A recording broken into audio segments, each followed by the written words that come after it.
Bismillahirrahmanirrahim. Alhamdulillah nahmaduhu wa nasta'inuhu wa nastaghfiruh.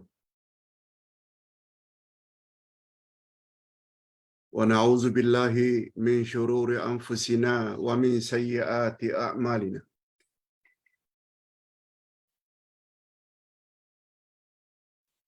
Man yahdihillahu fala mudilla lahu wa man yudlil fala hadiya lahu. Asyhadu an la ilaha illallah wahdahu la syarika lah.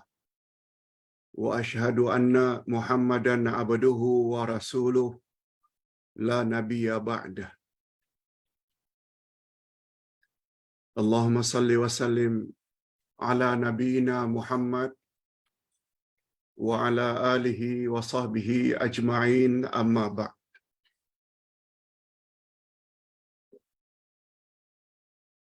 Hadirin dan hadirat serta para pemirsa yang saya hormati, Assalamualaikum warahmatullahi wabarakatuh. Alhamdulillah, kita bersyukur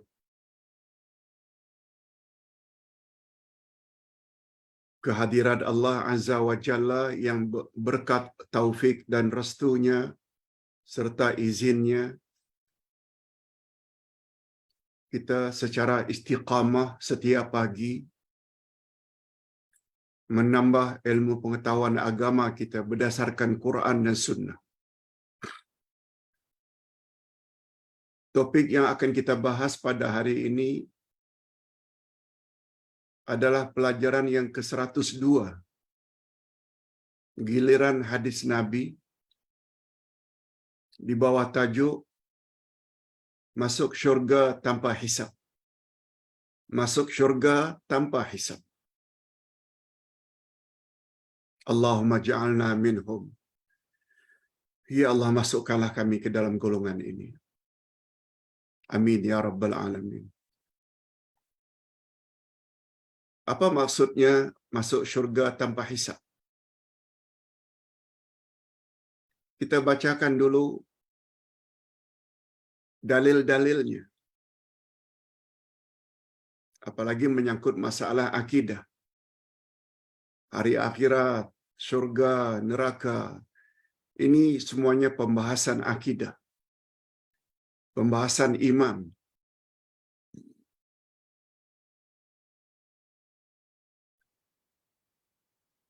Keyakinan seseorang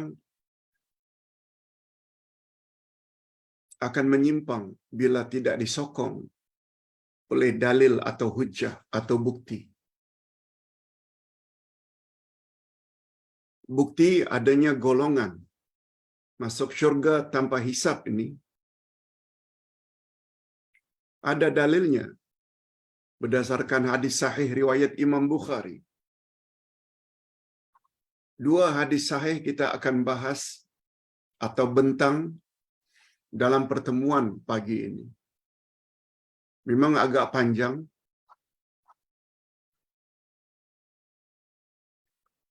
tetapi silakan dengar.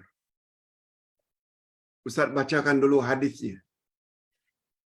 An Aisyah radhiyallahu anha anin Nabi sallallahu alaihi wasallam qala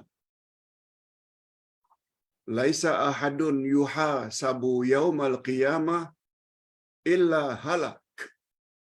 Faqultu ya Rasulullah alaysa qad qala Allah ta'ala a'udzu billahi minasy syaithanir rajim fa amma man utiya kitabahu bi yaminihi fasawfa yuhasabu hisaban yasira. Faqala Rasulullah sallallahu alaihi wasallam innama dhalikal 'arad wa laysa ahadun yunaqashul hisab yaumal qiyamah illa 'udzib. Rawahul Bukhari.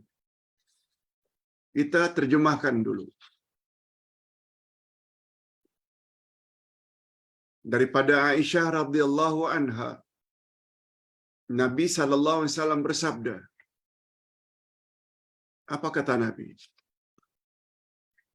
Tidak seorang pun yang dihisab atau yang diperiksa atau yang dihitung amalnya pada hari kiamat, melainkan dia akan binasa. Begitu kenyataan Nabi. Tak ada seorang pun yang dihisap kecuali dia akan binasa. Lalu Aisyah radhiyallahu anha dengan ilmunya bertanya, "Ya Rasulullah, bukankah Allah telah berfirman di dalam Al-Quranul Karim?" Lalu beliau pun baca ayat tersebut, sebagaimana yang Ustaz baca tadi, yang artinya, adapun orang-orang yang diberi kitabnya dari sebelah kanan, maka dia akan dihisap dengan hisap yang mudah. Dia akan diperiksa dengan pemeriksaan yang mudah. Amalannya akan dihitung dengan hitungan secara mudah.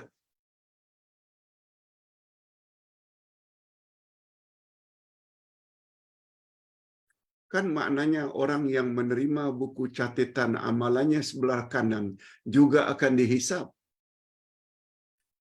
Sedangkan Tuhan kata tadi, tidak ada seorang pun yang dihisap pada hari kiamat kecuali dia binasa. Macam mana dengan ayat ini ya Rasulullah? Siapa yang Allah beri buku catatan amalannya dari sebelah kanan, niscaya dia akan dihisap dengan hisap yang ringan. Coba dengar jawaban Nabi. Betul. Ada ayat Al-Quran. Itu adalah firman Allah. Tapi itu hanya pamer. Itu hanya arad. Itu hanya tunjuk saja. Sebab tidak ada orang yang diperiksa secara detail, secara terperinci, kitab catatannya kecuali dia diazab. Itu jawaban Nabi. Sebab yang dimaksudkan dengan hisab yang ringan itu tunjuk saja buku tersebut tanpa dibuka. Langsung disuruh masuk ke dalam syurga. Allahumma ja'alna minhum. Mudah-mudahan kita termasuk ke dalam golongan ini. Okey, itu satu hadisnya. Di mana hadis yang menyebut tentang masuk syurga tanpa hisab? Ini hadisnya. Hadisnya panjang.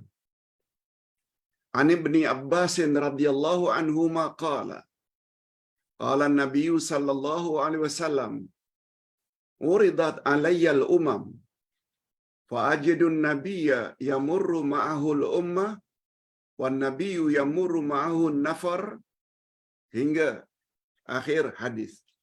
Hadisnya panjang. Kita terjemahkan saja. Daripada Ibnu Abbas radhiyallahu anhuma, katanya, telah bersabda Rasulullah sallallahu alaihi wasallam, telah digambarkan kepadaku, kata Nabi. Allah gambarkan, Allah bayangkan. Nabi-nabi bersama umatnya pada hari kiamat. Nabi, Rasul, ada umat. Ada Nabi yang bersamanya beberapa orang. Umatnya beberapa orang saja. Ada Nabi yang umatnya 10 orang saja. Ada Nabi yang umatnya 5 orang saja. Ada Nabi yang hanya seorang diri saja. Tak ada umat. Gitu kata Nabi dalam hadis sahih riwayat Imam Bukhari. Kemudian aku melihat kelompok yang ramai. Kata Nabi, aku lihat ada kelompok yang ramai. Aku bertanya kepada Jibril, ya Jibril, apakah mereka itu umatku? Jibril jawab, bukan, wahai Muhammad. Tetapi lihatlah olehmu ke arah kaki langit, ufuk. Ufuk maknanya di kaki langit. Coba kau tengok itu. Aku pun melihat manusia yang ramai. Jibril berkata, Mereka adalah umatmu, hai Muhammad. Mereka semuanya 70,000 orang. Yang paling utama dari sekian ramai itu di kaki langit, itu gambaran umatmu. 70,000 daripadanya mereka akan dihisap dan tidak akan disiksa. Allahumma ja'alna minhum. Ya Allah, mudah-mudahan kami termasuk golongan tersebut. Lalu aku pun bertanya, Ya Jibril, mengapa demikian? Mereka akan dimasukkan ke dalam syurga tanpa ditanya. Tidak akan disiksa. Lalu Jibril menjawab, mereka tidak menggunakan kai. Satu. Mereka tidak minta dijampi. Dua. Mereka tidak terlambat dengan tayyarah. Tiga. Yang keempat, mereka bertawakal hanya kepada Allah. Itu jawaban Jibril. Ada dari kalangan umat Muhammad yang tidak disiksa. Mendengar kisah tersebut, ketika Nabi menyebut ada umatnya yang masuk syurga tanpa dihisap, lalu seorang sahabat yang bernama Ukashah, Ya Rasulullah, tolong doakan aku supaya aku masuk ke dalam golongan itu. Lalu Rasulullah sallallahu alaihi wasallam berkata,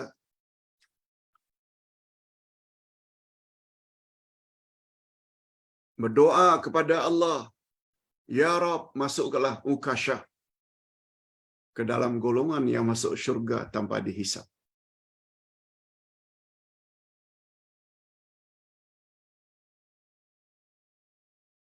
Ya Rasul, Ya Allah, kata Nabi, masukkanlah dia, yakni Ukashah, ke dalam kelompok mereka. Allahu Akbar. Gembiranya Ukashah yang didoakan oleh Nabi bukan saja masuk syurga, tapi termasuk ke dalam umatnya yang masuk syurga tanpa dihisap. Kemudian berdiri pula lelaki yang lain. Jadi sahabat yang lain jealous, cemburu, ingin sebagaimana yang diperolehi oleh Ukashah, didoa oleh Nabi. Lalu apa jawab Nabi? Ketika lelaki tersebut memohon, tolong pula Tuhan doakan untuk saya masuk syurga atau masuk golongan itu, Ya Rasulullah. Lalu Nabi pun menjawab, Ukashah telah mendahulukan kamu dalam hal ini. Nabi hanya jawab demikian. Nabi enggan berdoa untuk sahabat yang kedua. Hadis riwayat Imam Bukhari. Okey. Setelah kita tahu dalil, kita juga tahu terjemahannya, tapi itu baru terjemahan harfiah. Literal translation. Apa dia terjemah maknawiyah, Pak Ustaz? Yaitu syarah al-hadis. Begini, Ustaz ikut urutan dalam buku supaya senang.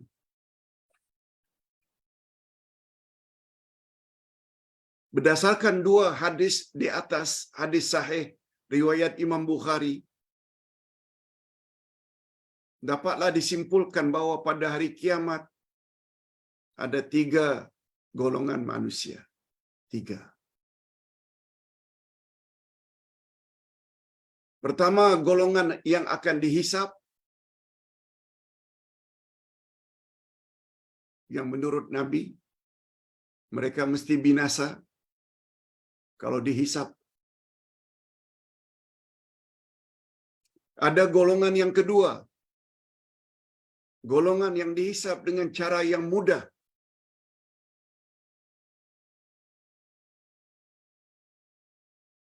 Ada golongan yang ketiga,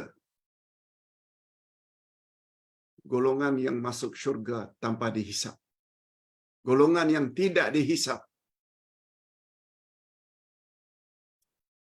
Mudah-mudahan kita terhindar dari golongan yang pertama, yaitu golongan yang dihisap. Sebab kata Nabi, tidak seorang pun yang dihisap kecuali binasa. Mudah-mudahan kita termasuk ke dalam golongan yang kedua atau yang ketiga. Sama ada golongan yang dihisap cara ringan atau golongan yang masuk syurga tanpa hisap. Allahumma ja'alna minhum. Lindungi kami ya Allah daripada termasuk golongan yang pertama. Okey, itu kesimpulannya. Kita tak tahu kita termasuk golongan yang mana satu.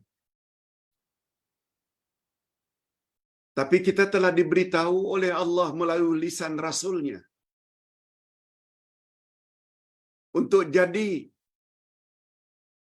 orang yang masuk syurga tanpa dihisap, awak mesti memiliki 4 syarat. Sebagaimana yang disebut tadi oleh hadis yang kedua.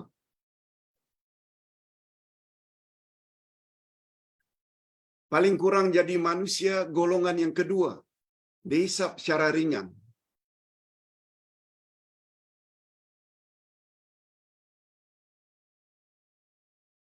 Kita bahas dulu golongan yang pertama. Golongan yang akan dihisap. Golongan ini adalah golongan yang akan diperbincangkan atau diperdebatkan. Yang dalam bahasa Arab nukisha. Yang akan disoal siasat secara detail ketika amalannya dikira atau ketika amalnya dihisap pada hari kiamat. Sampai sekecil-kecilnya akan diperhitungkan. Golongan inilah yang dimaksudkan oleh Rasul. Siapa yang diperdebatkan, niscaya dia akan disiksa. Menurut Ibnu Hajar Al-Asqalani, penyusun kitab Fathul Bari, makna asal an-naqshu ialah mengeluarkan duri. Dikeluarkan segala yang termaktub di dalam kitab. Amal-amal jahatnya. Sekecil macam mana pun. Dalam bahasa Arab, an-naqshu itu. Macam kita mengeluarkan duri.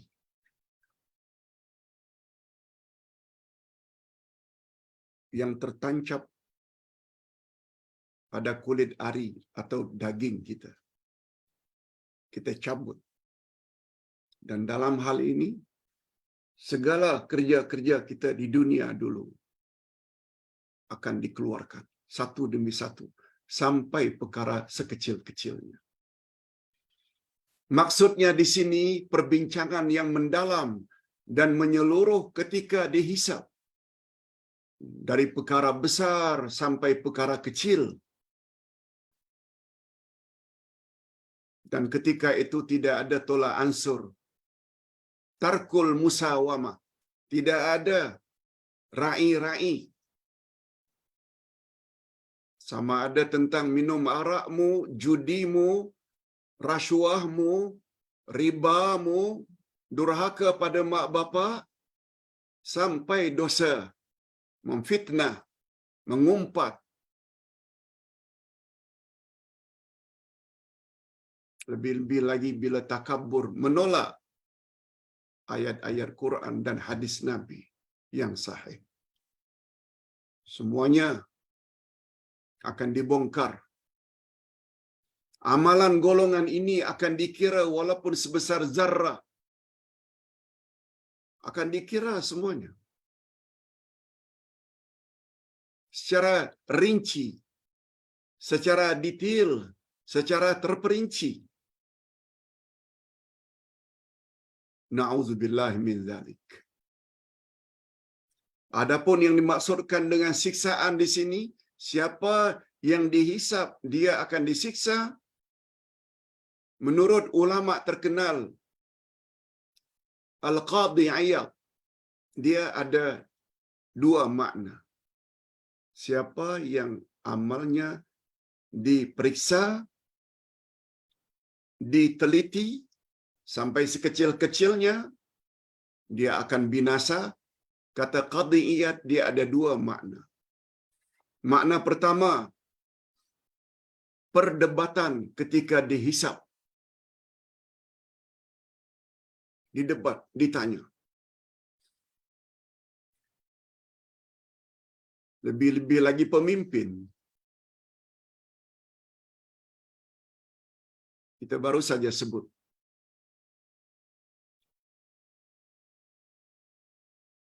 Kullukum ra'in wa kullukum mas'ul an ra'iyati. Tiap-tiap kamu adalah pemimpin dan setiap pemimpin akan ditanya tentang kepimpinannya. Adil atau zalim.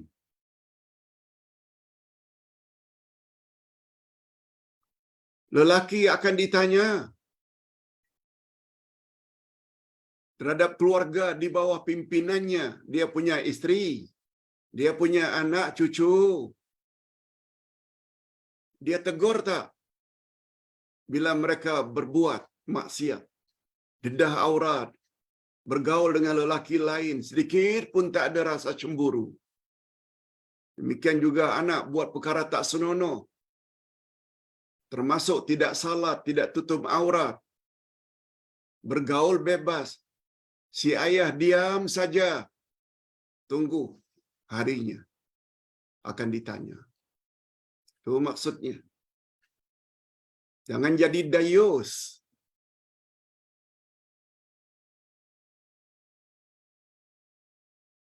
Tersiksa bila kita ditanya sampai sedetail-detailnya. Makna yang kedua, lanjutan dari pemeriksaan tersebut, melayakkan diri mereka dimasukkan ke dalam golongan yang hendak mendapat siksaan, yaitu dilempar dalam api neraka. Na'udzubillahi min dzalik. Okey. Mudah-mudahan kita dilindungi oleh Allah daripada termasuk golongan yang pertama yang diperiksa amalan kita secara detail. Sebab bila itu terjadi, kita akan disiksa. Na'udzubillahi min dzalik. Itu maksud Nabi. Tidak ada seorang pun yang dihisab kecuali binasa. Yang kedua, golongan yang dihisab dengan mudah. Ini golongan yang kedua. Rasulullah telah menjelaskan bahawa yang dimaksudkan dihisab dengan mudah ialah buku catatan amalan hanya dipamer atau ditunjukkan sahaja. Mereka tidak diperiksa dengan terperinci. Ini berbeza dengan golongan yang pertama. Golongan ini adalah golongan yang menerima buku catatan amalan mereka dari sebelah kanan. Allahumma ja'alna minhum.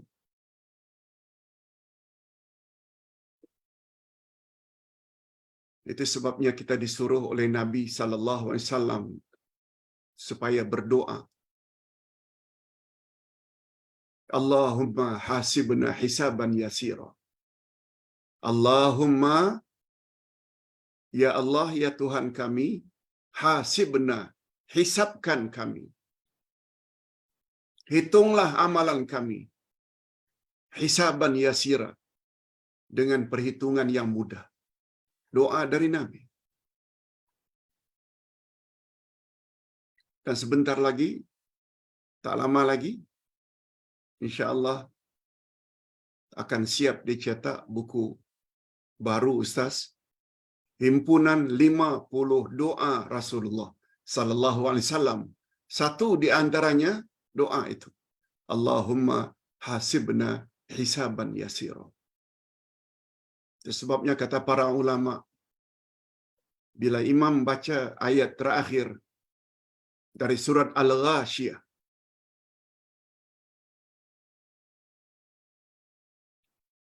inna ilaina iyabahum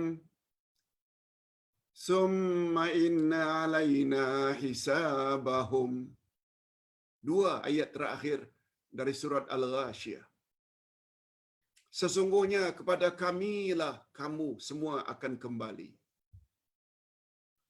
Dan sesungguhnya kewajiban kamilah, kata Allah, untuk menghisap kamu. Wa inna alaina hisabahum. Kata setengah ulama, bila imam baca itu, bagus kita sambut dengan doa. Allahumma hasibna hisaban yasira. Okey. Mudah-mudahan kita termasuk ke dalam golongan itu. Golongan yang dihisap secara mudah.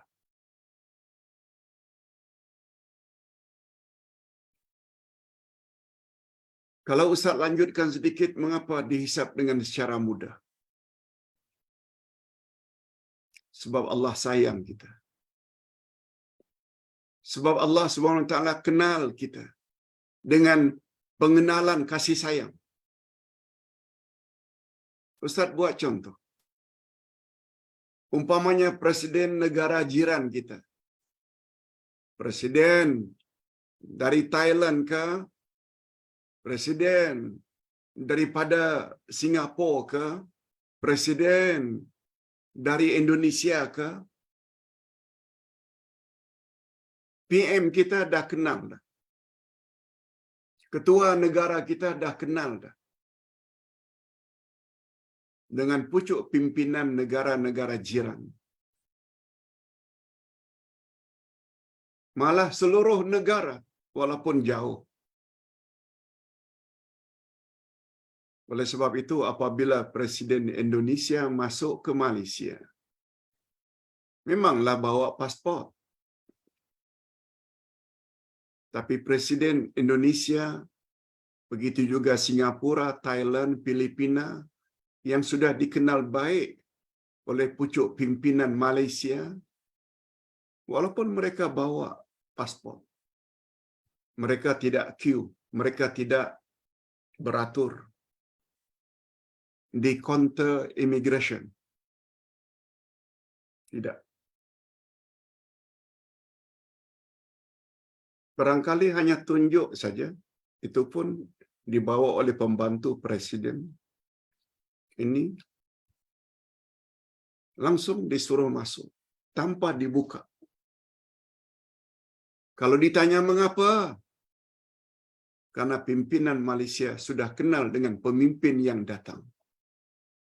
Begitulah lebih kurang perumpamaannya. Kalau kita senantiasa mendekatkan diri kepada Allah, buat suruhannya, tidak hanya setakat salat 5 waktu, rawatib, qabliyah, ba'diyah, duha, tahajud, witir. Bukan sekedar puasa wajib Ramadan, juga termasuk puasa sunat, Senin, Kamis, Arafah, Ashura, hari-hari putih. Bukan saja zakat, infak, wakaf. Maknanya Allah kenal sangat dengan orang-orang yang taat. Itu di antaranya sebagai penghormatan, silakan masuk. Cukup tunjuk saja. Begitulah lebih kurang cara mudah memahami makna. Mengapa tunjuk saja? Karena Allah dah kenal sangat. Yaitu dengan pengenalan yang penuh rahmat. Beza tak dengan orang dayus? Beza tak dengan orang-orang yang durhaka pada mak bapak, sehingga Nabi Muhammad sallallahu alaihi wasallam bersabda, "Innallaha la yanzuru ilaihim yaumal qiyamah. Salasatun la yanzurullahu ilaihim yaumal qiyamah." Ada 3 golongan yang Allah tidak akan pandang mereka pada hari kiamat. Pertama, mereka yang durhaka pada ibu bapa. Yang kedua, wanita yang bersikap seperti laki-laki. Dan yang ketiga, laki-laki dayus. Apa makna Allah tak pandang? Dengan pandangan rahmat. Maknanya Allah benci sangat. Orang macam itu besar kemungkinan termasuk golongan yang pertama. Kalau tidak segera tobat sebelum mati. Na'udzubillah min dzalik. Nah, sekarang kita ingin bahas sesuai dengan topik golongan yang paling istimewa, yaitu golongan yang masuk syurga tanpa dihisap.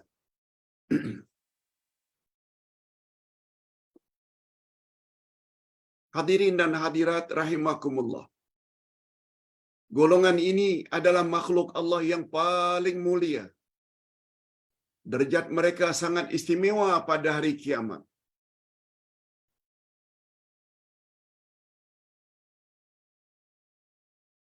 Walaupun kita tak pernah didoa oleh Nabi, sebagaimana doa Nabi untuk Uqashah, tapi apabila kita penuhi syarat-syaratnya, besar kemungkinan kita termasuk ke dalam golongan orang yang masuk syurga tanpa dihisab. Ada berapa bilangan mereka menurut hadis tadi?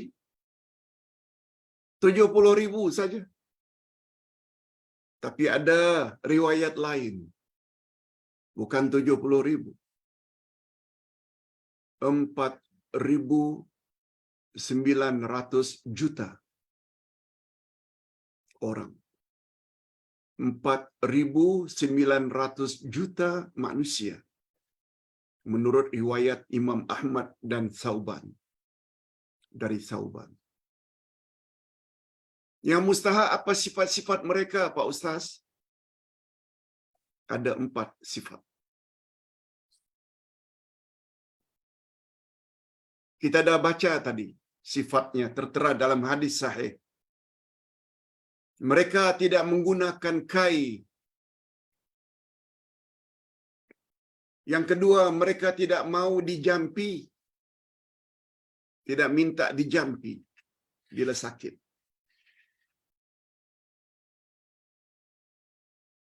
Yang ketiga, mereka tidak terlibat dengan tiarah atau tayyarah. Dan yang keempat, mereka hanya bertawakal kepada Allah. Nah, ini yang ingin kita perjelaskan. Apa makna kai, Pak Ustaz? Apa makna mereka tak mau atau tidak minta dijampi bila sakit? Apa maknanya mereka tidak terlibat dengan tiarah? Dan apa maknanya mereka punya tawakal yang bulat kepada Allah? Ini yang kita perlu miliki. Okey. Itu sebabnya Ustaz sebut selalu terjemahan harfiah terhadap ayat Quran dan hadis Nabi belum cukup. Direct translation tak cukup. Kita perlu kepada tafsir kalau ayat Quran, kita tak perlu kepada syarah al-hadis kalau itu hadis Nabi. Nah, apa dia syarah atau penjelasan lanjut tentang mereka tidak menggunakan kai? Hadirin dan hadirat, Ustaz ingin jelaskan secara bebas dulu. Kai adalah salah satu cara merawat sakit di zaman jahiliyah.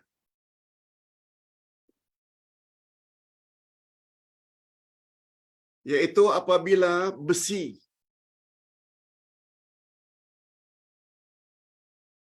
dipanaskan pada api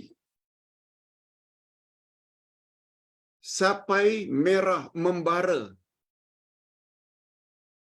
Macam orang yang ingin bikin parang, pisau dibakar dulu, baru dibentuk.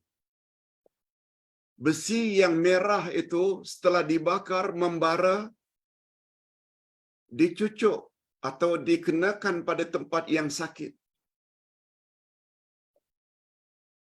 Orang yang ada darah lindung, keluar darah dari hidung, besi tersebut dicucuk, langsung berhenti darahnya. Orang yang ada sakit apa saja, dikenakan besi itu pada tempat yang sakit, hilang. Insya Allah, itu cara rawatan di zaman jahiliyah.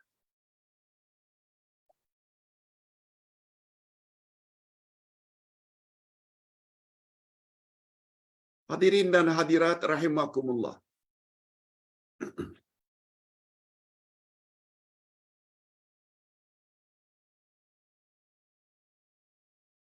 Ini tidak membawa makna bila sakit tidak perlu berobat. Ustaz ulang sekali lagi. Mereka tidak menggunakan kai. Kai ialah besi yang dipanaskan sehingga membara, kemudian diletakkan pada bahagian badan yang sakit. Pengobatan cara begini diamalkan di kalangan orang-orang Arab jahiliyah di zaman silam. Dan cara rawatan seperti itu dibolehkan oleh agama jika memang diperlukan. Yaitu salah satu cara rawatan pada zaman silam.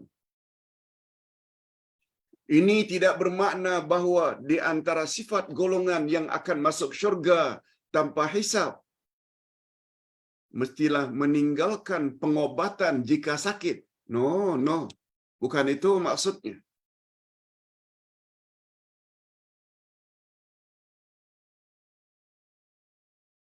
Sebab semua kita tahu bahawa asas agama Islam adalah hukum sebab musabbab.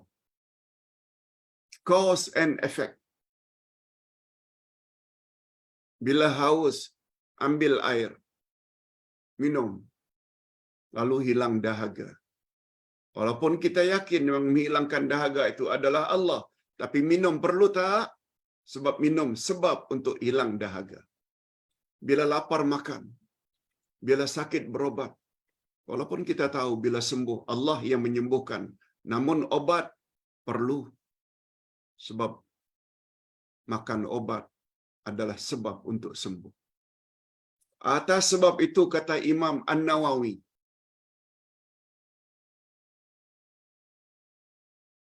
yang dimaksudkan dengan orang tersebut tidak menggunakan kai, kita hendaklah bawa dengan makna orang yang meyakini kononnya obatlah yang menyembuhkannya, bukan Allah. Kalau pening, telan Panadol. Kalau rasa badan sakit-sakit, telan painkiller.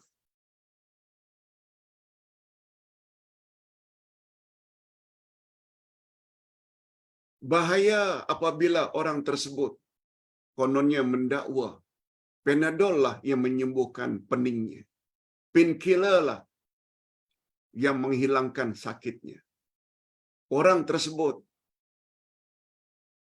terhalang daripada masuk syurga tanpa hisab.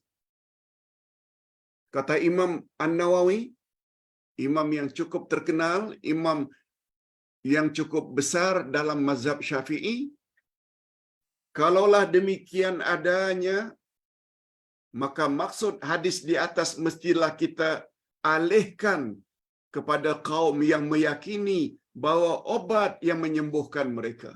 Itu yang tak boleh. Tapi sekedar meyakini obat sekedar penyebab kita sembuh, dan yang menyembuhkan kita adalah Allah, kita tak terkena ke dalam sifat tersebut. Keyakinan seperti ini sungguh banyak pada akhir zaman. Banyak manusia yang menyandarkan penyembuhan penyakit kepada doktor, kepada obat. Itu salah. Bukan doktor yang menyembuhkan penyakit. Doktor itu hanya sebab saja. Mereka lupa menyandarkan kesembuhan itu kepada zat Allah yang maha penyembuh, Asy-Syafi. Okey, satu dah syaratnya. Hati-hati. Ni di sini perlunya ilmu. Yang kedua, mereka tidak minta dijampi. Pembahasan yang kedua ini juga perlu penerangan. Jampi dalam bahasa Arab namanya ruqyah. Ruqyah itu jampi bahasa kita. Jampi hukumnya boleh asalkan di dalamnya tidak ada unsur syirik. Tapi mengapa Pak Ustaz? Orang yang layak masuk syurga tanpa dihisap, mestilah mereka itu menghindarkan daripada jampi? Jawabannya, bila mereka itu terlibat dengan jampi-jampi yang ada unsur syirik. Sedangkan jampi-jampi ruqyah dengan ayat Quran boleh. Buktinya pada suatu hari Nabi ditanya oleh sahabat, "Ya Rasulullah, setelah saya memeluk Islam, saya masih boleh ke meneruskan membaca jampi-jampi yang saya dapati di zaman jahiliyah?" Itu pertanyaan sahabat. Nabi tidak jawab, tak boleh. No. Coba dengar kisah selanjutnya. Kata Nabi, "Coba kamu perdengarkan jampi di zaman jahiliyah yang kamu hafal. Aku tidak dengar. Tolong perdengarkan padaku." Lalu sahabat tadi pun membacalah jampi-jampi di zaman jahiliyah.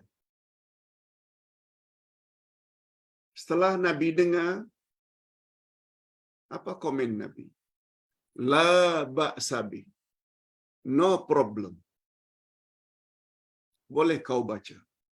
Karena menurut penilaian Nabi, jampi-jampi yang dibaca tadi itu, walaupun berasal di zaman jahiliyah, tidak ada unsur syirik. Yang tak boleh bila ada unsur syirik.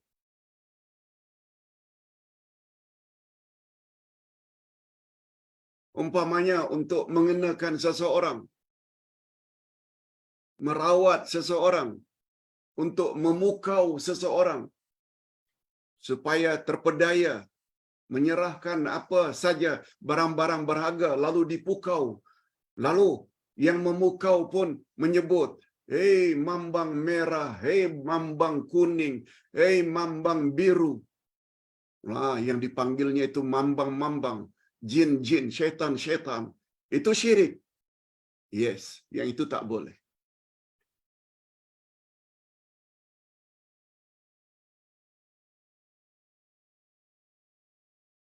Jampi-jampi walau dalam bahasa bukan bahasa Arab. Ustaz selalu jampi kepada cucu yang demam panas. Selain dalam Arabnya, Ustaz juga baca, "Ya Allah, yang Maha Penyembuh, sembuhkanlah penyakit cucuku ini." turunkanlah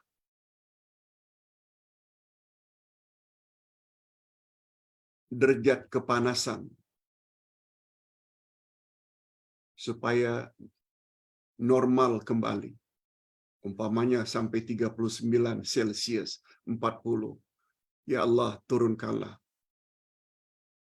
panas atau demam panas cucuku ini. Akhirnya turun-turun jadi 36, 35. Walau dalam bahasa kita, yang kita minta kepada Allah, bukan bahasa Arab.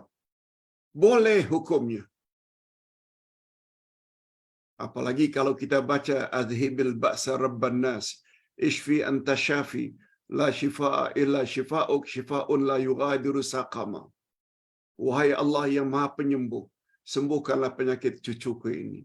Sebab tidak ada kuasa yang dapat menyembuh kecuali hanya Engkau. Itu ruqyah juga. Boleh. Nah, syarat kedua yang dimaksudkan orang tersebut tidak boleh atau tidak mau dijampi dengan makna. Dia cukup seleksi untuk minta dijampi oleh seseorang.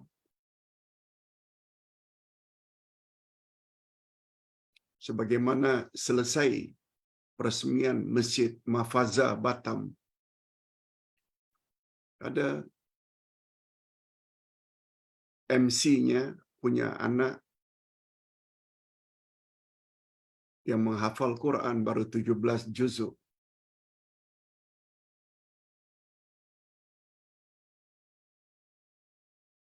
Lalu serahkan kepada Ustaz sebotol air mineral. Tolong Pak Ustaz jampikan sedikit untuk saya bagi anak saya minum supaya terang hatinya. Sebagaimana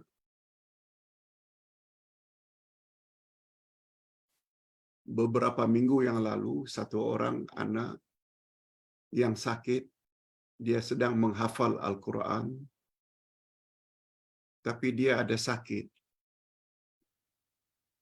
Datang ke rumah, bawa anaknya, minta tolong Ustaz jampikan. Ustaz baca, jampi di kepalanya, supaya dia cepat sembuh. Jampi macam itu dibolehkan. Apalagi kita baca surat Al-Fatihah, kita baca ayat-ayat syifa. Semua kita tahu bahwa Al-Quran itu adalah syifa. Lihat ayat 57 dari surat Yunus.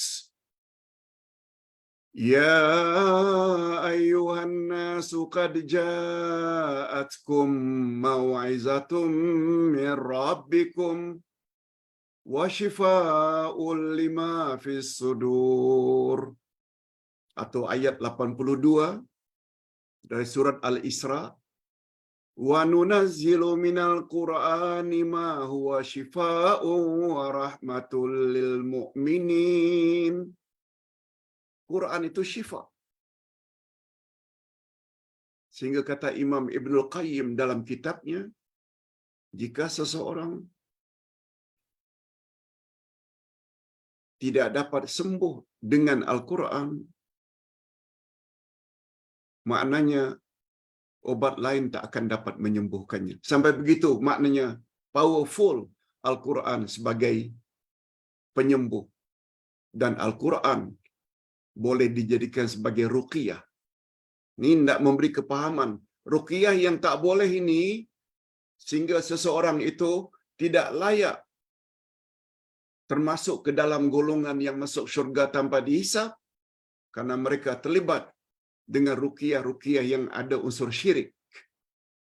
Atau dia berpendapat ruqyah yang menyembuhkannya, bukan Allah. Hadirin dan hadirat, kedudukan ruqyah sama dengan kedudukan obat. Panadol, painkiller, sirap, kapsul, sama. Dia hanya penyebab sahaja. Okey, kita berpindah kepada syarat yang ketiga. Mereka tidak terlibat dengan tayyarah. Hadirin dan hadirat, ini semua kita dah belajar dah dalam buku Akidah 2.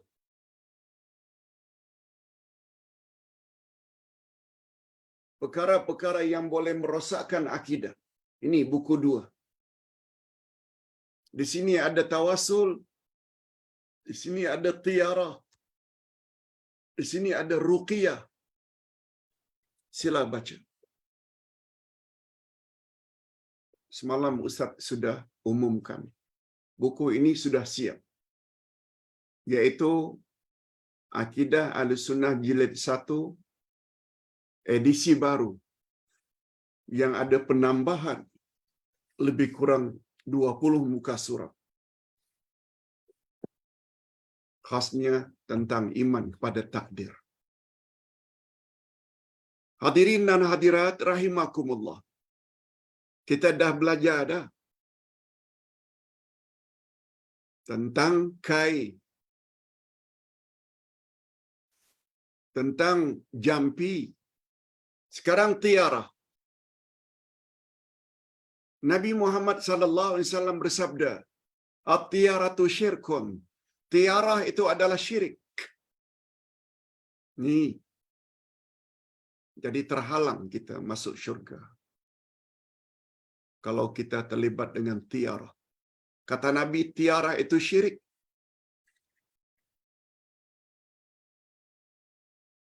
Hadis sahih riwayat Imam Muslim. Okey, Ustaz jelaskan sedikit tentang tiarah. Lagi-lagi di zaman jahiliyah,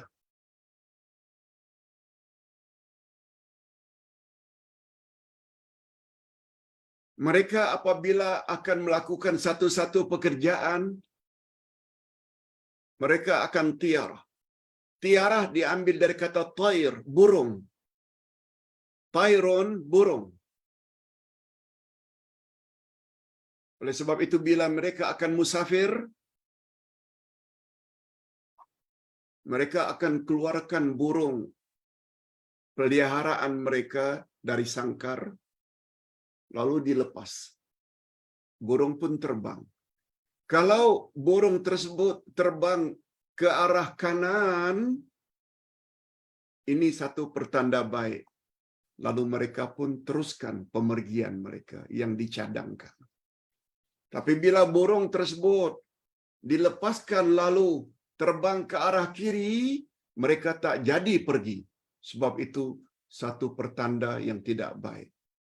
Kalau perjalanan itu diteruskan. Lalu mereka tangguhkan. Itu dia asal usul perkataan tiarah.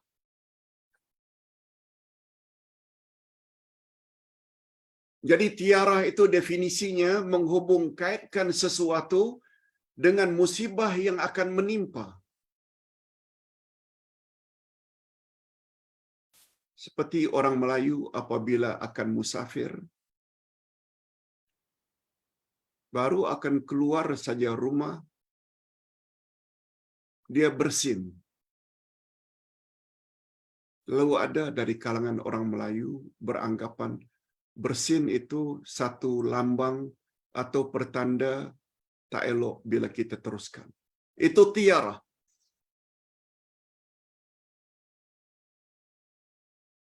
Atau beranggapan angka tertentu, umpamanya angka 13, itu angka sial.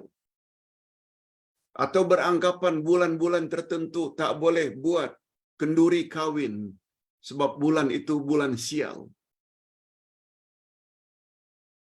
Mendakwa kononnya hari Rabu terakhir bulan Syafar tak elok. Itu sebabnya kita perlu bersihkan diri dengan mandi safar. Semua itu syirik. Itu sebabnya kata Nabi, la safar. Tidak ada kesialan dalam bulan Safar. Apalagi mendakwa hari Rabu itu hari sial. Apa kata ulama hadis? Yaumul Arbi'a yaumun nahsin. Hari Rabu itu hari sial, itu adalah hadis palsu.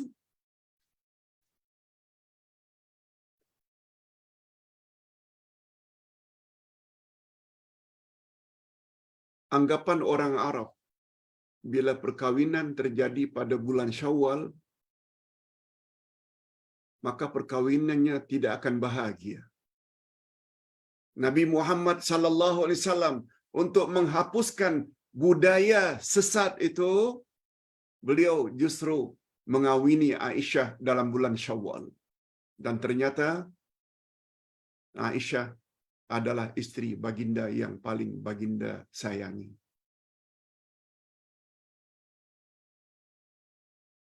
Abdullah Yasin juga kawin pada bulan Syawal. Alhamdulillah. Bahagia punya anak cucu dapat dibimbing dengan baik. Alhamdulillah. Padahal kawin bulan Syawal juga. Sebab bila percaya, jangan bangun rumah bulan itu, tak elok. Jangan kamu kawin yang namanya ini dengan pasangannya nama itu, tak elok. Semuanya itu ada unsur syirik. Ini namanya tiarah. Sebabnya kata Nabi, inna tiarata syirkun. Sesungguhnya tiarah itu adalah syirik. Termasuk kenan. Baru hamil 3-4 bulan. Dapat berita suami telah bunuh monyet. Isteri terkejut. Lalu terus terbayang-bayang nanti anak lahir, nanti berbulu atau ada ekor. Akhirnya betul-betul macam monyet keluarnya. Yang kita panggil dengan kenan. Semua itu syirik. Jangan ada sifat itu. Itu sebabnya dalam buku 2, Ustaz ada ajar satu doa untuk menghindarkan tiarah.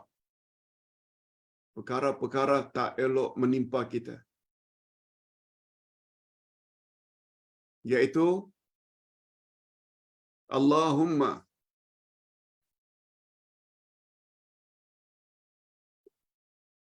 tu'til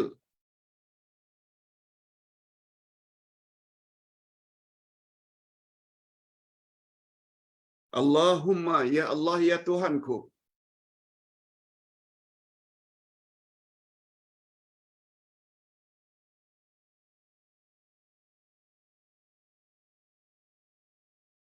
La ta'til hasanatu illa anta.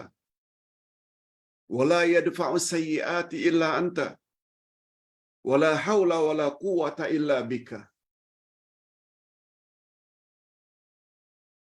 Ya Allah, tidak ada kebaikan yang datang kepadaku kecuali dengan izin Engkau.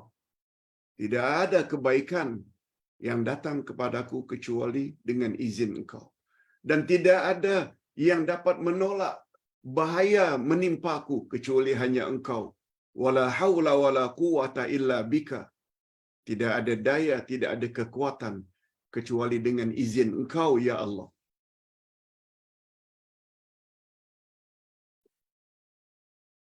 Ustaz ada tulis bab ini di dalam bab tiarah. Yes. Dari muka surat 47 hingga 54 dalam buku ini. Sila baca. La ya'til hasanatu illa anta wa la yadfa'as sayyiati illa anta wa la haula wa la quwwata illa bika. Ustaz lihat. Betul. Muka surat 50. Tertera supaya tidak ditimpa oleh musibah, nasib buruk, bahaya bila kita terfikir sesuatu yang menurut adat boleh membawa bahaya, baca doa ini. Insya-Allah kita tidak terkena dosa tiarah. Yaitu doa lengkapnya Allahumma la ya'til hasanati la ya'til hasanat illa anta wa la yadfa'u sayyiati illa anta wa la haula wa la quwwata illa bika. Ya Allah, tidak ada yang boleh mendatangkan kebaikan kepada diriku kecuali Engkau. Tidak ada yang dapat menghalang musibah menimpaku kecuali Engkau. Tidak ada daya, tidak ada kekuatan pada diriku kecuali dengan izin Engkau, ya Allah. Muka surat 50 dari buku Akidah Ahlussunnah wal Jamaah jilid 2. Okey, dah 3 dah. Sekarang yang keempat, terakhir. Agar kita masuk syurga tanpa hisab, kita mesti punya tawakal, menyerah diri bulat-bulat kepada Allah, tidak kepada yang lain.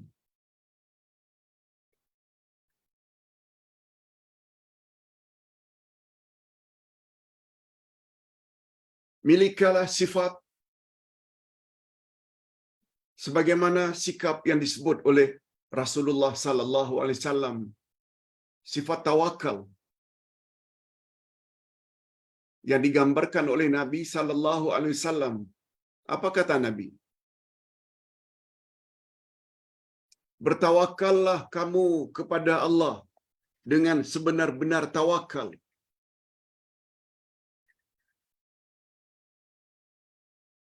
Bertawakallah maknanya berserah dirilah kamu kepada Allah dengan sebenar-benar tawakal.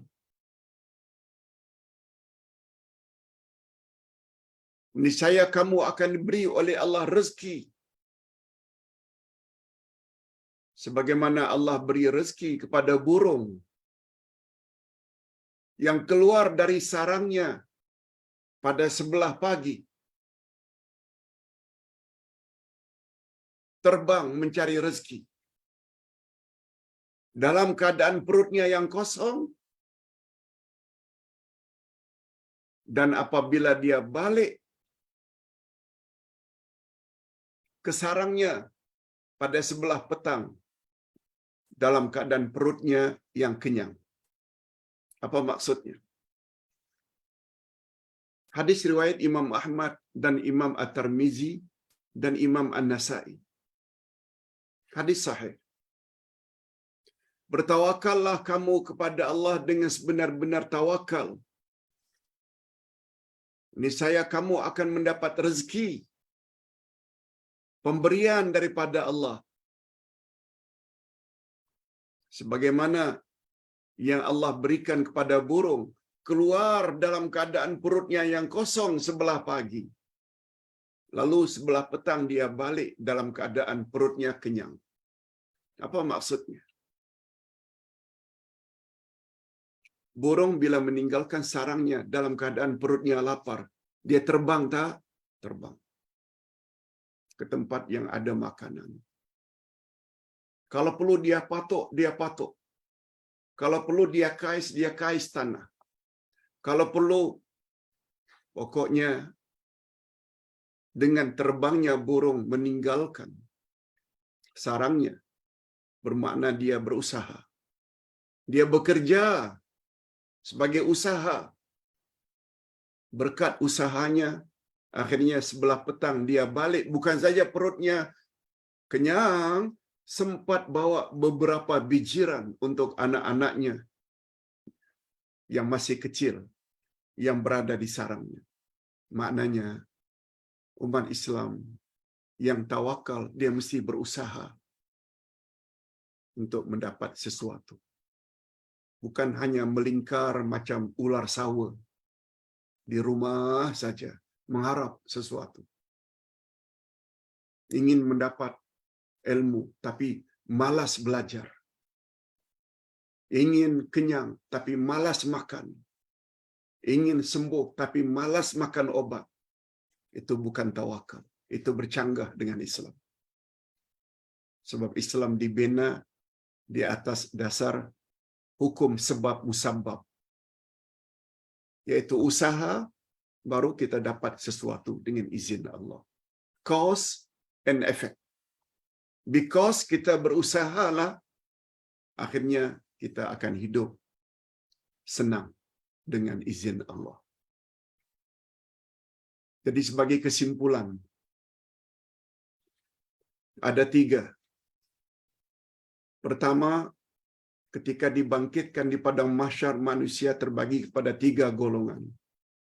Golongan pertama, golongan yang akan dihisap. Golongan ini akan binasa. Na'udzubillah min dzalik.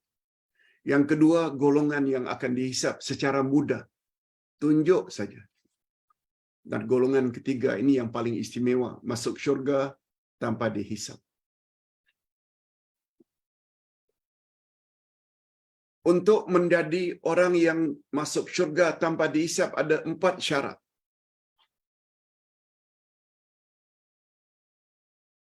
Yang pertama,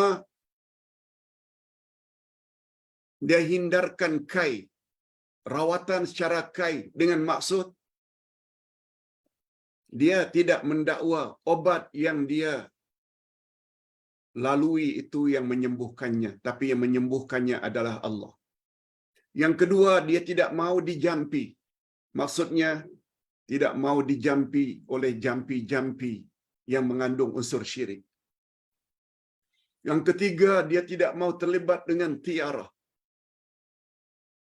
Dan yang keempat, syaratnya dia mesti bertawakal kepada Allah dengan sebenar-benar tawakal. Nah, kesimpulan terakhir yang ketiga, semua umat Nabi Muhammad sallallahu alaihi wasallam tanpa kecuali berpeluang untuk mencapai derajat di atas.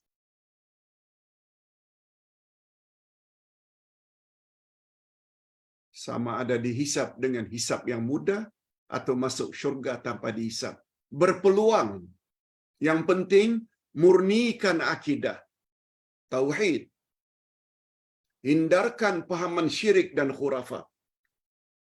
Itu sebabnya Ustaz anjurkan sangat. Bapak-bapak perlu miliki 3 buku ini.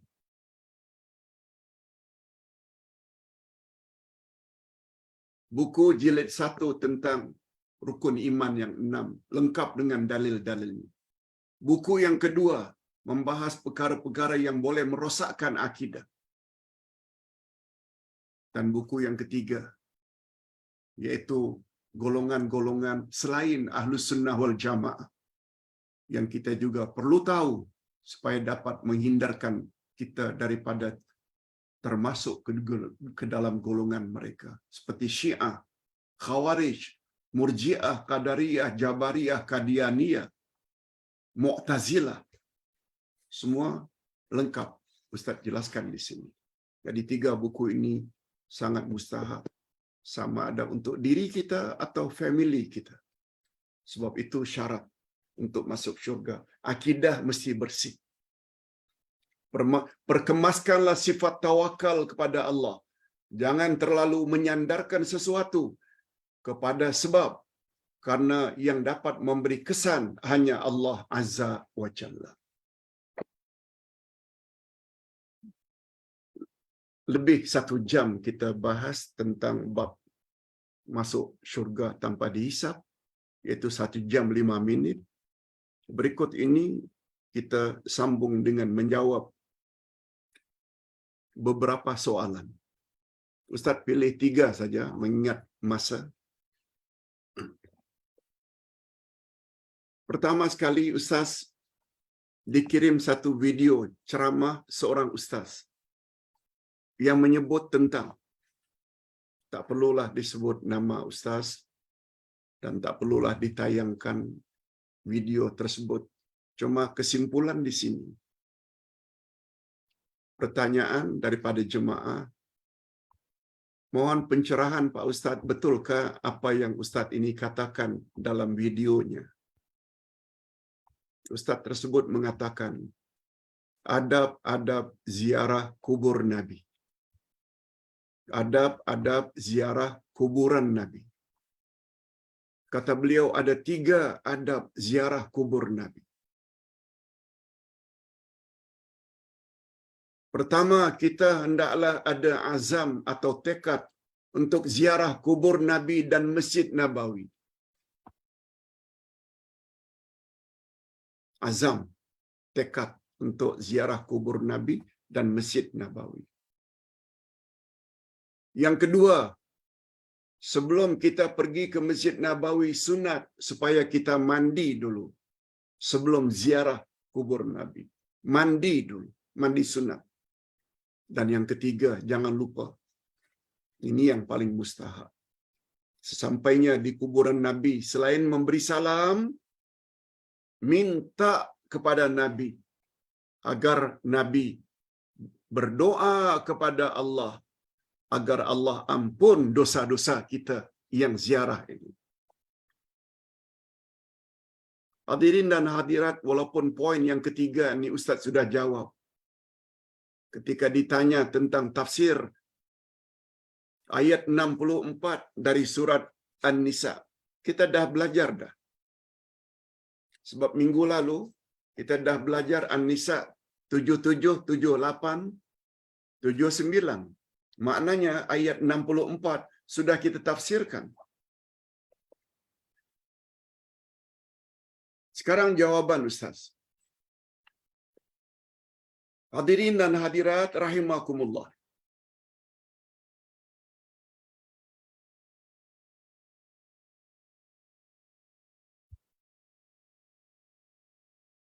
Adab yang pertama, hendaklah kita ada azam. Ziarah kubur Nabi dan Masjid Nabawi. Ustaz perbetulkan sedikit. Yang ada anjuran dari Nabi itu bukan ziarah kubur Nabi, tapi ziarah Masjid Nabawi. Sebab ada hadis sahih, la tushaddur rihal illa ila salasati masajid.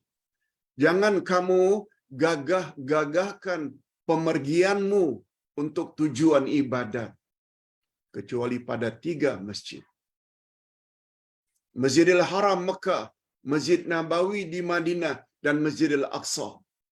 Ini yang digalakkan. Oleh sebab itu, apabila kita ke Mekah, ke Madinah, sebenarnya tujuan utama bukan kuburan Nabi, tapi adalah Masjid Nabawi. Berdasarkan hadis tadi. Sebab fadilat salat dalam 3 masjid luar biasa. Semua kita tahu. Sekali salat dalam Masjidil Haram sama dengan 100,000 kali kita salat di masjid yang lain. Sekali salat dalam Masjidil Haram, Masjidil Nabawi sama dengan 1000 kali. Salat sekali dalam Masjid Al-Aqsa sama dengan 500 kali.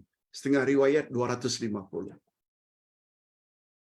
Bukan kuburan Nabi maksud utama.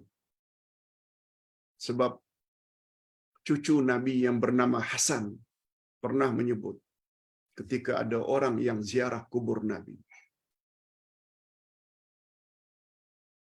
Telingaku sendiri pernah dengar atukku Nabi Muhammad bersabda,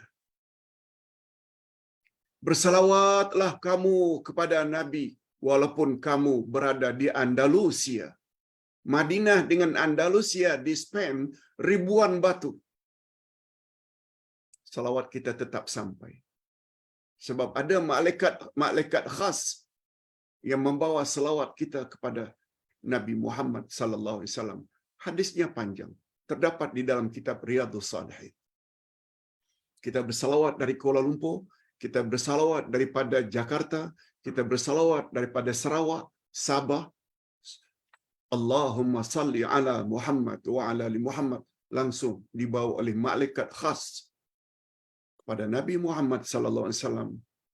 Dan dalam riwayat tersebut Nabi Muhammad didatangkan oleh Allah rohnya untuk menjawab salawat tersebut. Jadi salawat tidak semestinya kita mesti berada ketika berada di Madinah. Itu sebabnya bagi pandangan Ustaz tak perlu kirim-kirim salam kepada Nabi. Tolong sampaikan salam dan selawat saya kepada Nabi ya kalau awak pergi umrah. No. Salawat boleh kita lakukan di mana saja kita berada.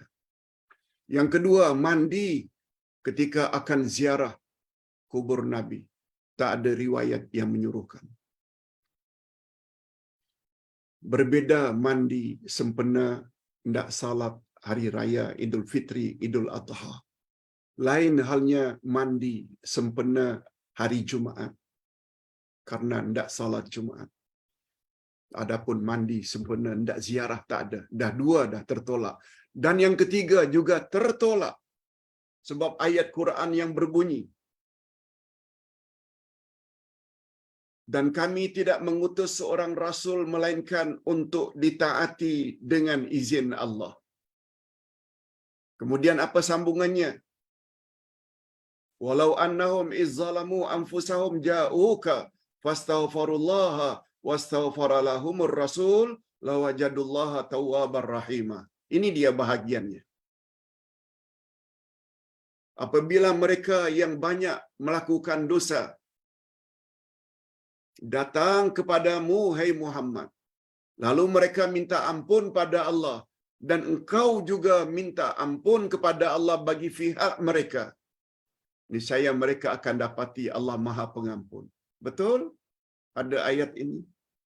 Tapi kata ulama tafsir, ayat ini memberi makna orang-orang yang berdosa yang hidup sezaman dengan Nabi, lalu mereka datang kepada Nabi, mohon agar Nabi tolong doakan kepada Allah agar dosa-dosa mereka diampuni oleh Allah. Selain mereka sendiri minta ampun, mereka bertawassul pada Nabi. Ketika itu Nabi masih hidup. Itu makna ayat. Bukan setelah baginda wafat.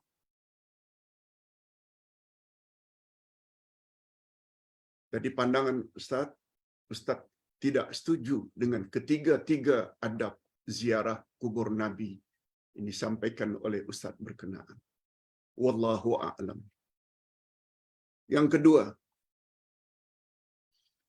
apa hukum Pak Ustaz lelaki memakai emas campuran seperti rantai jam? Dan apa hukumnya apabila emas campuran itu dibawa salat? Sah atau batal salatnya? Hadirin dan hadirat rahimakumullah. Memang betul. Ada hadis Nabi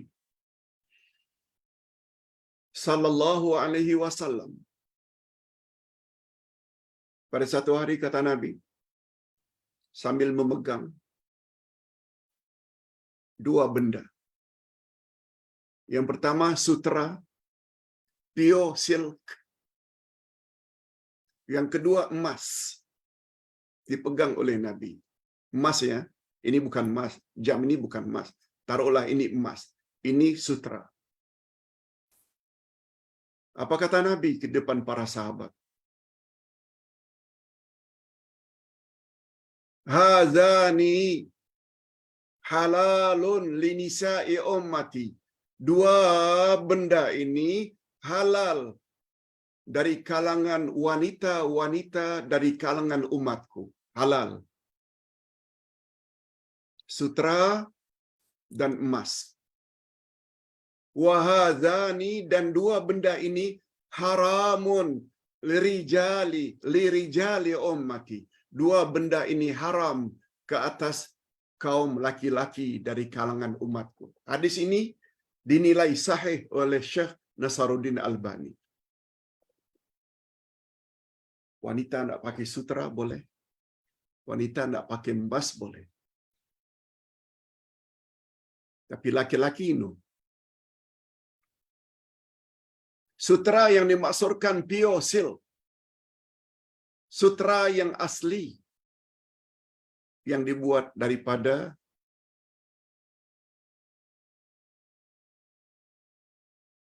ulat sutra. Yang kedua emas. Emas maknanya pure emas.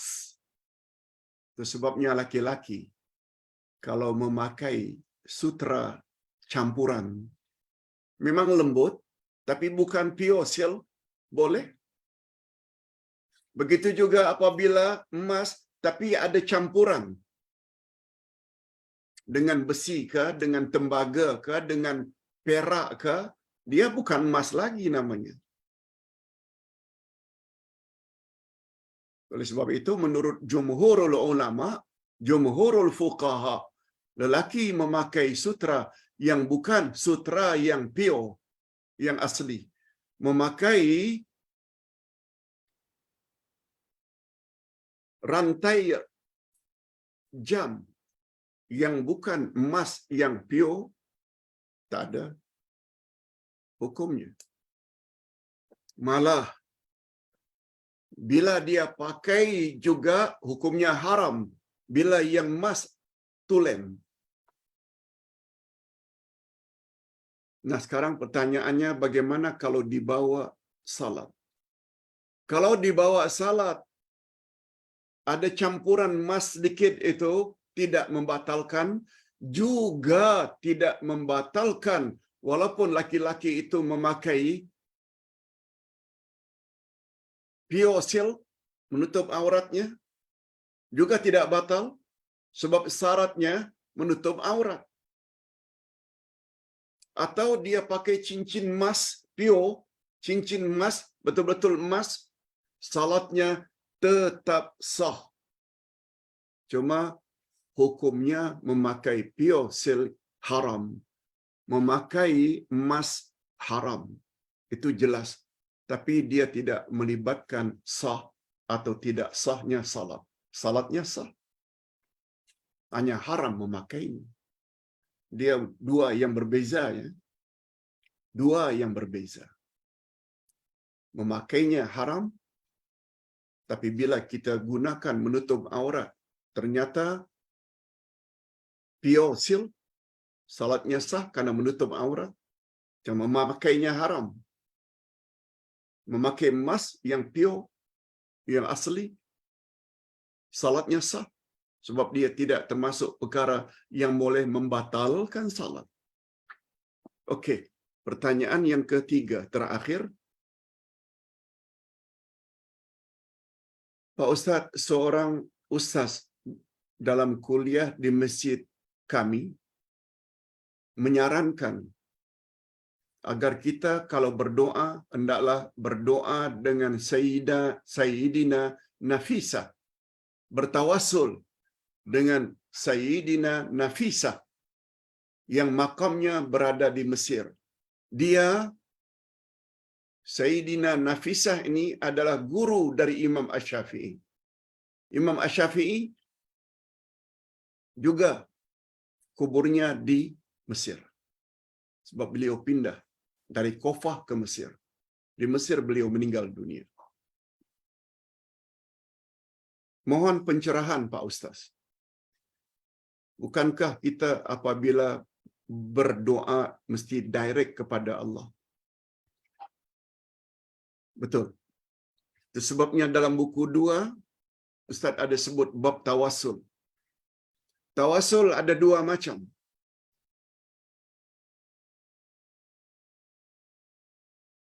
Pertama, tawasul yang dibolehkan, dan yang kedua, tawasul yang dilarang. Yang dibolehkan 3 saja. Bertawasul, minta doa kepada orang yang masih hidup. Pak Ustaz, saya akan pergi umrah minggu hadapan. Tolong Pak Ustaz, tolong doakan agar pemergian kami lancar, pergi balik dan selamat, serta mendapat umrah makbulah.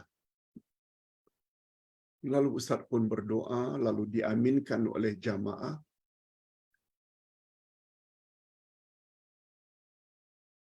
Sebagaimana jemaah masukkan dalam grup, Pak Ustaz tolong doakan, mak saya sakit. Lalu Ustaz doa, dan diharap para jemaah juga tolong doa, mak si Fulan sedang sakit, mari kita doa. Boleh. Ini namanya tawasul melalui doa orang yang masih hidup. Syaratnya masih hidup. Itu yang kita sebutkan tadi. Tak boleh berdoa, minta agar Nabi Muhammad mendoakan untuk kita, agar Allah ampunkan dosa-dosa kita setelah baginda wafat. Tapi ketika baginda masih hidup, boleh. Sebagaimana Ukasyah tadi, minta Nabi supaya tolong doakan agar saya termasuk ke dalam golongan orang yang masuk syurga tanpa hisab, ya Rasulullah. Itu buktinya. Disebabnya Sayyidina Umar ibn Khattab ketika Madinah dilanda kemarau panjang, baginda telah wafat. Umar datang kepada angkelnya Rasul yang bernama Abbas. Wahai Abbas, tolong doakan kami. Kemudian Abbas pun berdoa, tak lama kemudian ujian pun turun. Mengapa Umar tidak pergi ke kuburan Nabi? Walaupun Umar yakin kedudukan Nabi di sisi Allah jauh lebih tinggi daripada Abbas. Tidak pergi ke kuburan Nabi, pergi pada Abbas, angkel baginda yang masih hidup. Ini bukti tawasul melalui doa orang yang masih hidup boleh. Itu tawasul pertama. Yang kedua, tawasul melalui amal-amal saleh yang kita lakukan. Ya Allah, adalah menjadi amalan saya puasa Senin Kamis, tahajud sepertiga dan witir sepertiga akhir malam, khatam membaca Al-Quran setiap 6 bulan, berkat amal-amal saleh yang telah saya lakukan itu. Tolong kuatkan ingatan anak saya yang sedang ikut peperiksaan. Permudahkan dia menjawab semua soalan-soalan ujiannya, sehingga dia layak mendapat keputusan yang cemerlang. Boleh kita menyebut amal kita kepada Allah, boleh. Yang tak boleh ni menyebut-nyebut amal baik kita kepada orang lain. Itu yang namanya sum'ah. Dua. Yang ketiga, ini yang paling utama. Sebelum kita berdoa, kita sebut banyak-banyak nama Allah. Ya Syafi, Ya Syafi, Ya Qadir, Ya Alim, Ya Hakim, Ya Latif. Sembuhkanlah penyakit si fulan. Banyak-banyak kita sebut nama Allah. Nah, di mana letaknya kita minta atau sebut nama dengan berkat Sayyid Nafisah? Tolonglah kabulkan doa kami. Tak boleh. Sebab Sayyid Nafisah telah wafat. Jangankan Nafisah, berkat Imam Syafi'i, Imam Ahmad ibn Hanbal, Imam Malik, Imam Ahmad ibn Hanbal, berkat Abu Bakar As-Siddiq, berkat Umar ibn Khattab. Malah Al-Asma atau Ulul Albab, Ulul Azmi, Nabi-Nabi yang paling istimewa, berkat Nabi Nuh, berkat Nabi Ibrahim, berkat Nabi Musa, berkat Nabi Isa, berkat Nabi Muhammad pun tak boleh. Adapun kita bersalawat sebelum berdoa, itu bab lain. Itu bab ibadat. Bukan bertawasul kepada Nabi Muhammad. Bukan. Bukankah bila kita bersalawat kita dapat pahala? Itu maknanya salawat itu ibadat. Dia termasuk ke dalam tawasul dengan amal ibadat. Apalagi Nabi bersabda, doa tidak akan dikabulkan apabila doa itu tidak diawali dengan tahmid, alhamdulillah dan salawat. Itu maknanya digalakkan oleh Nabi bersalawat dulu sebelum berdoa. Ini dulu yang dapat Ustaz sampaikan. Mudah-mudahan ada manfaatnya. Kita akhiri dengan doa. Alhamdulillah Rabbil Alamin, wassalatu wassalamu ala asyrafil anbiya'i wal mursalin wa ala alihi wa sahbihi ajma'in. Rabbana ighfir lana dhunubana wa liwalidina warhamhum kama rabbawna shighara. Rabbana hab lana min azwajina wa dhurriyyatina qurrata a'yun waj'alna lil muttaqina imama. Allahumma inna natawassalu ilaika bi asma'ikal husna wa sifatikal ula wa a'malina salihah. من قراءتنا الآيات القرآنية وحضورنا في هذا المجلس المبارك أن تنزل علينا الرحمة والبركة والمغفرة والشفاء عن كل الداء عنا جميعا برحمتك يا أرحم الراحمين. Ya Allah, kami bertawasul padamu melalui nama-namamu yang mulia dan sifat-sifatmu yang maha tinggi. Dan kami juga bertawasul kepadamu, ya Allah, melalui amal-amal saleh yang telah kami lakukan, seperti bacaan kami ayat-ayat Qur'aniyah, kehadiran kami dalam majlis yang penuh berkat ini, Kiranya Engkau limpahkanlah kepada kami semua rahmat-Mu, berkat-Mu, ampunan-Mu, dan kesembuhan dari segala bentuk penyakit. Khasnya penyakit-penyakit yang dialami oleh kaum kerabat kami, cucu cicit kami, zuriat kami, dan jamaah kami yang sedang sakit. Sembuhkanlah penyakit kami dan penyakit mereka, ya Allah, sebab tidak ada kuasa yang dapat menyembuhkan penyakit kecuali hanya Engkau. Ya Allah, pada hari ini kami telah belajar 2 hadis sahih yang menyebut tentang hisab di akhirat nanti. Yang kesimpulannya, di padang mahsyar nanti manusia akan terbagi kepada 3 golongan. Golongan yang pertama, golongan yang akan dihisab secara terperinci. Yang kedua, mereka yang akan dihisab dengan secara mudah. Dan ketiga, mereka yang masuk syurga tanpa dihisab.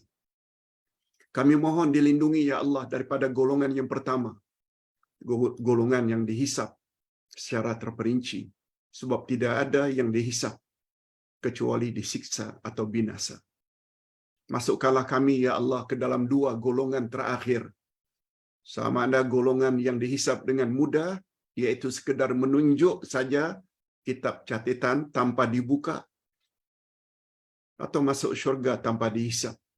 Ya Allah, berilah kami kekuatan, berilah kami taufik-Mu agar kami memiliki 4 syarat supaya kami layak masuk syurga tanpa dihisab.